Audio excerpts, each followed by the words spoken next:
Talking with Cliff Short today about closed-end funds. Cliff is an institutional investor with Ashford Capital Management.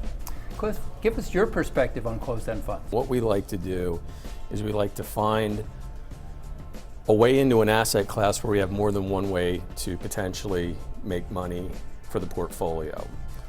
And with low rates over the last 7 years, 8 years now,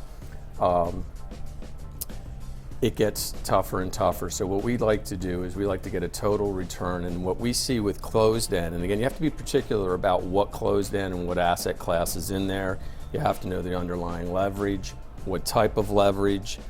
Is it portfolio leverage? We want to know, and that means that the instruments they're using, is it notional value instruments, meaning options, swaps, that type, and the balance sheet leverage, which is also known as regulatory leverage. Are they basically levering up their balance sheet by doing,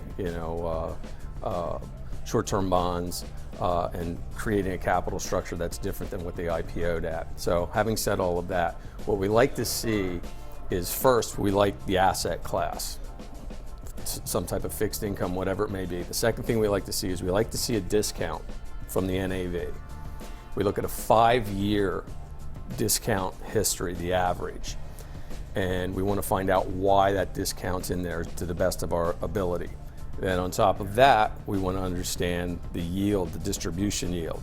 Is it important to you that the market is said to be a retail-oriented market, and here you are an institutional investor, and yet it's dominated by retail investors?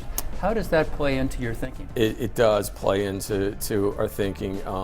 It's said that approximately 95% of that marketplace is retail investor. I don't know if that's, let's just say it's 70%. That's still pretty high for one segment of the investment population.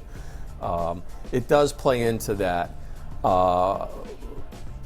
but keep in mind also that mutual funds in a very, very bad situation like 2008, 2001, when we had the internet, the dot-com bubble burst, they're susceptible to that as well, in that a mutual fund's an institution, but it's retail investors who invest. So they get redemptions, and you see selling begetting selling, and you get that avalanche and a cascade effect.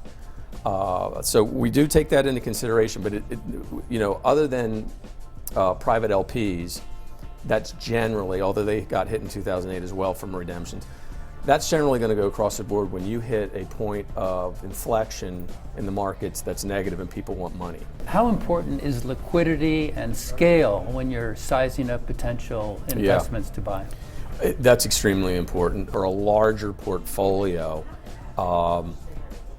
we certainly don't want to be the whole market for that, and it may take time to get into that position, but knowing that it'll take time to get out as well, particularly in crisis.